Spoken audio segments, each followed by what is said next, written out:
அன்பு தமிழ் சொந்தங்களுக்கு வணக்கம். நட்புடன் நடராஜன். நாகமுத்துங்கிற ஒரு நீதிபதி சொன்ன ஒரு கருத்து. அவர் நீதிபதி முன்னாடி ஒரு 45 வயசு மதிக்கத்தக்க ஒரு பெண் ஒரு கம்ப்ளைண்ட் கொடுத்துருக்காங்க. அதில் நான் 45 வயசாச்சு, நான் பல வீட்டு வேலை செஞ்சுட்டு இருக்கேன், என்னுடைய கணவருக்கு கை கால் வராது, எங்களுக்கு ஒரே ஒரு பெண்ணு, அவளை கஷ்டம் தெரியாமல் நான் வளர்த்தேன், பல வீட்டில் கொடுக்குற உணவை நான் வீட்டுக்கு எடுத்துகிட்டு வந்து அவளை கொடுத்து வளர்த்தேன், நான் நிறைய வீட்டில் வேலை செஞ்சதுனால அவங்களோட ரெக்கமெண்டேஷனை ஒரு நல்ல ஸ்கூலில் படிக்க வச்சேன், பெண்ணும் நல்லா வளர்ந்துட்டா, இப்போ அவளுக்கு ஒரு நல்ல வேலையும் வாங்கி கொடுத்துட்டேன், பல பேர் கை காலில் விழுந்து ஒரு நல்ல வேலையும் வாங்கி கொடுத்துட்டேன், 4-5 நாளாக என் பெண்ணை காணோம், கொஞ்சம் தேடி கண்டுபிடிச்சி கொடுங்க யாருன்னு சொல்கிறாங்க. அந்த நீதிபதி பரிதாபப்பட்டு உடனே போலீஸ் காவல்காரர்கள் அழைத்து இமீடியட்டாக பார்க்க சொல்கிறாரு. அதில் கண்டுபிடிச்சி அந்த பெண்ணை கூப்பிட்டு வராங்க. அந்த பெண்ணு ரொம்ப திமிரா, எந்த பயமும் இல்லாமல் உள்ள வரா.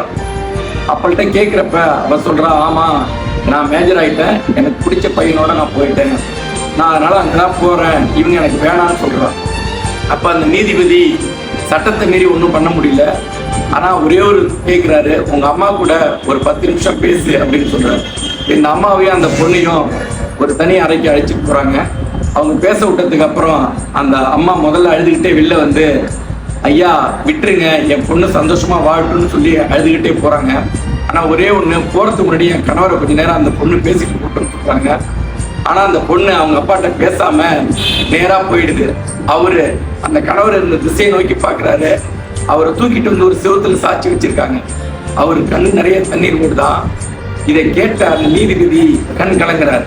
இப்போ நிறைய வீட்டில் பெண் பிள்ளைங்களை எப்படி கஷ்டப்பட்டு வளர்க்குறாங்க, பெற்றவங்க எந்த சூழ்நிலையில் வளர்க்குறாங்க, தான் கஷ்டம் தெரியாமல் அந்த பெண் பிள்ளைங்களை வளர்க்குறாங்க. ஆனால் அந்த பெண் பிள்ளைகள் கடைசி வரைக்கும் அந்த பெற்றவங்களை நினைக்கணும், பெற்றவங்க செஞ்ச செயலை கொஞ்சம் கூட நினைச்சு பார்க்காம சில பேர் தப்பு பண்றாங்க. இவங்க எல்லாருமே யோசிங்க. இன்னைக்கு நீங்க பண்ற துரோகம் நாளைக்கு உங்களுக்கும் ஏற்படும். இன்னைக்கு நீங்க செய்யற நல்லது நாளைக்கு உங்களுக்கும் நடக்கும்.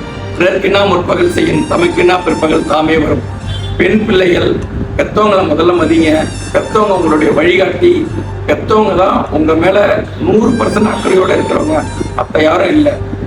தயவு செஞ்சு உணருங்க. நன்றி, வணக்கம்.